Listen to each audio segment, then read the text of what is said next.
Bonjour. Donc aujourd'hui on va faire, je suis un peu bas, c'est pas grave. Nous allons faire un cake de la Hesse, c'est-à-dire un cake vegan. Comme ça il n'y a pas d'œufs. Et comme en ce moment peut y avoir des pénuries d'œufs, bah comme ça on n'est pas embêté. Donc pour ce cake, nous allons avoir besoin de lait végétal.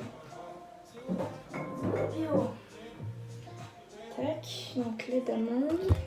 Moi j'utilise celui-ci. Peu l'impression d'être une youtubeuse beauté, c'est incroyable. J'adore rire. Il n'est pas bon, je ne vous recommande pas de l'acheter. Bizarre. Dégueulasse. On l'a acheté, enfin on s'est gouré en fait. Ah! Acheter du normal mais pas intense parce que c'est vraiment pas bon, mais on s'en fout parce que dans le cake en fait on ne sentira pas. Ensuite, donc on a besoin de farine. La farine que vous trouvez, j'espère que vous en trouverez vu que c'est un peu vraiment la dèche en ce moment. Donc le principe de ce cake, comme de tous les cakes, je sais pas où regarder par contre, c'est qu'on met vraiment ce qu'on veut dedans. Donc mettez ce que vous avez. Enfin voilà, moi je trouve ça hyper pratique les cakes parce que ça permet de vider un peu le frigo. Alors du coup... À Volant, je me suis dit, mais qu'est-ce qui se passe, genre?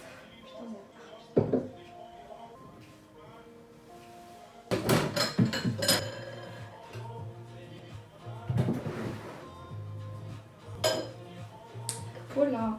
Alors, donc ce que j'ai pris moi, et oh, je vais vraiment mettre comme ça. Ok. Donc des cornichons parce que c'est bon et en plus on en a tout le temps. De la moutarde. Oh my. Voilà, et un oignon, un reste d'oignon du placard. Enfin du frigo, enfin bref. Alors ensuite, ma place, pas du tout. Donc on commence, vous aurez besoin d'une balance, c'est mieux. Hop. Ensuite.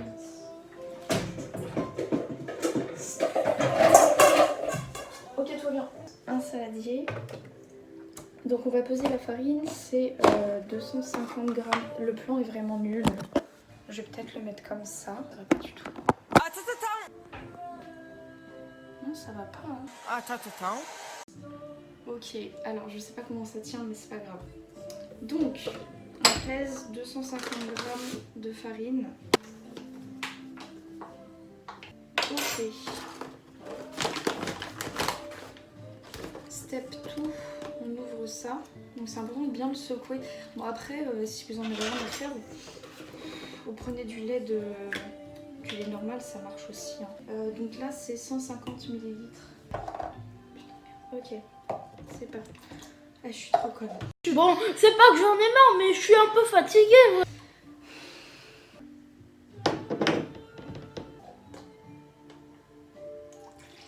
C'est le début, c'est toujours un peu dur. Hein. En tout cas, j'espère que le confinement se passe bien chez vous. Chez nous, écoutez, on ne se tape toujours pas dessus, c'est plutôt bon signe. Il faut aussi un sachet de levure normale. Enfin, pas boulangère ni rien, quoi. Enfin, la base, quoi. Il faut un four aussi, parce que je sais qu'il y en a qui n'ont pas de four. C'est important. Tac, donc on mélange. Donc c'est normal. Après vous pouvez mettre des petites herbes. Moi j'aime bien mettre des herbes. En fait on a un peu une collection d'herbes.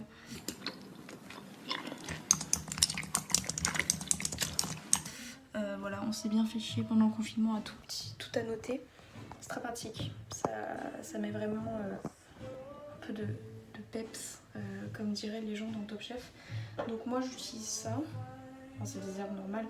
Mais après vous pouvez mettre genre du curry, truc comme ça, ça va. Hein. Voilà. Donc ensuite on rajoute le lait. Donc là je vais changer de plan. Oui mais j'ai que de rebondissements. Alors on va faire une nouvelle installation. Quelle galère. Non ça va pas. Merde.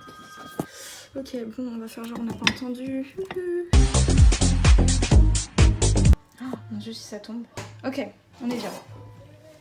Donc, vous prenez le lait, ici même. On est censé faire un puits, mais j'ai oublié, c'est pas grave, on s'en fout. I really don't give a fuck. Le foie des familles. Et on mélange ensuite. Donc pour finir cette base, il faut un accessoire phare, c'est-à-dire la grande cuillère. Il faut mettre huile d'olive vierge, extra, ce que vous voulez, je sais pas quoi. On met 3 cuillères, je crois. Donc c'est du bio, mais Lidl quand même, faut pas déconner. Hein. Le bio, qu'on ait le prix. Hein. Mais bon, ça fait le taf. Ensuite, il faut 6 cuillères à soupe d'eau. C'est un peu dégueu ce que je fais. Ah, ça fait des bulles. Bon, bref. Après, vous ajustez si jamais votre farine est trop absorbante. Et bien, ça se peut que la pâte soit un peu épaisse. Donc, vous rajoutez un peu d'eau ou d'huile comme vous voulez. Voilà. Donc, hop, moment pas très glam.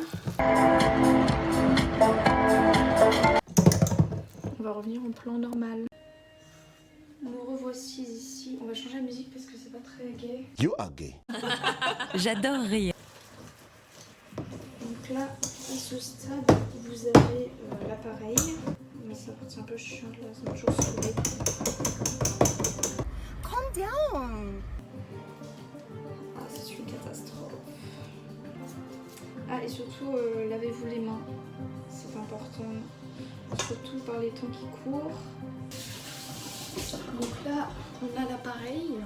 Ah, je vais rajouter un peu de... Donc sel, poivre. Poivre Lidl, tu connais. Hey, are you like poor? Ok. Et aussi, donc, ce qui fait la diff, je trouve, c'est de mettre... Enfin, moi, j'aime bien mettre de la moutarde. Alors, moi, je mets 3 cuillères. Bon, là, c'est... Il n'y a plus rien. Bon, bah, mettez ce que vous pouvez. Moi, sinon, d'habitude, quand j'arrive à en trouver, j'en mets une super qui s'appelle Piccalilli.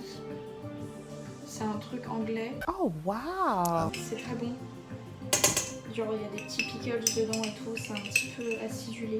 Et surtout, pourquoi mettre de la moutarde dans un cake comme ça? C'est parce que comme il n'y a pas d'œuf, en fait, la préparation n'est pas... Enfin, t'as pas le côté un peu jaune du cake, du coup, on dirait qu'il est un petit peu pâle. Genre qu'il a passé un mois en confinement, par exemple. Donc moi, je vais mettre ce que j'ai montré au début. Cornichons, oignons, poireaux, courgettes, mais mettez ce que vous voulez, ce que vous avez et ce que vous aimez. Alors, lavez bien vos légumes. Est-ce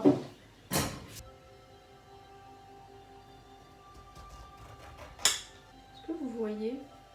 Ah, c'est pas ouf hein, le plan. Ah, c'est si beau. Cet édifice est merveilleux.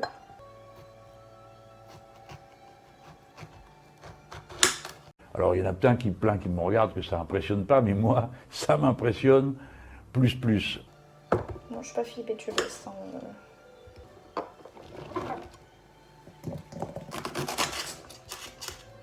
Ok, je vais mettre comme ça. Nickel. J'ai une technique pour le poireau. En fait, quand vous les achetez, après il faut mettre les bouts, genre le... Je vais vous montrer. Vous mettez ça dans l'eau. Je sais pas si on voit. J'espère très fort qu'on voit. Et en fait, ils se remettent à pousser. Genre, ils continuent à pousser et du coup, bah vous avez plus de poireaux. Ooh, she's different. Qu'est-ce que je raconte? Mais en vrai, ça marche, donc plutôt bien. Et avec nos petits poireaux.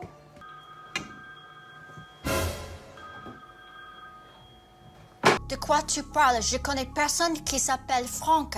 Ok, on a rien vu. Putain, c'est vraiment nul. Merde.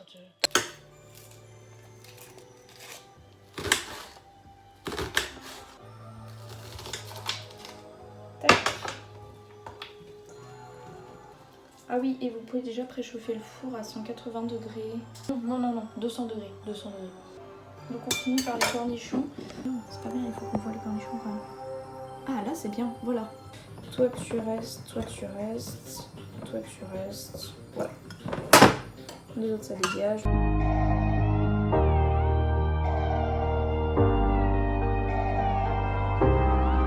Donc vous les coupez en petits morceaux. Hein. Voilà. à ce stade-là, nous en sommes là. Ça va être le retour du plan un peu foireux. Hein. Voilà. Ça, c'est... Est-ce que ça donne envie tout est une question de relativité, je pense. En vrai, faut savoir que ça va être bon. Genre, bref. Ah oui, et j'épluche pas les légumes parce qu'en fait, j'ai écouté un podcast et il disait qu'en fait, ça servait à rien parce que une histoire comme le taux de pesticides dedans fait qu'il est tellement infime que en fait qu'on les mange ou pas ça fait rien. Et deuxièmement la plupart des vitamines je crois se trouvent dans la peau et les pesticides sont aussi dans la chair, donc grosso merdo on se fait avoir jusqu'au bout, donc foutu pour foutu, mangeons-la. Alors pour le moule, donc vous pouvez le huiler ou enfin bref, sinon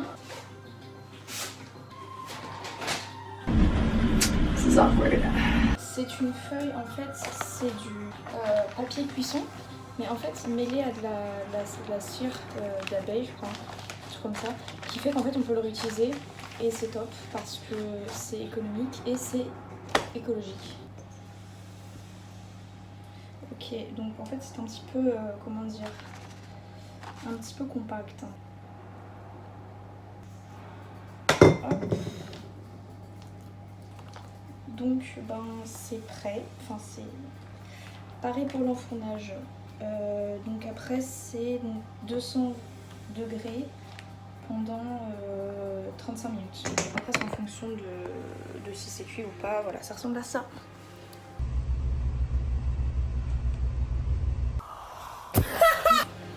Donc on va pouvoir le mettre dans le four.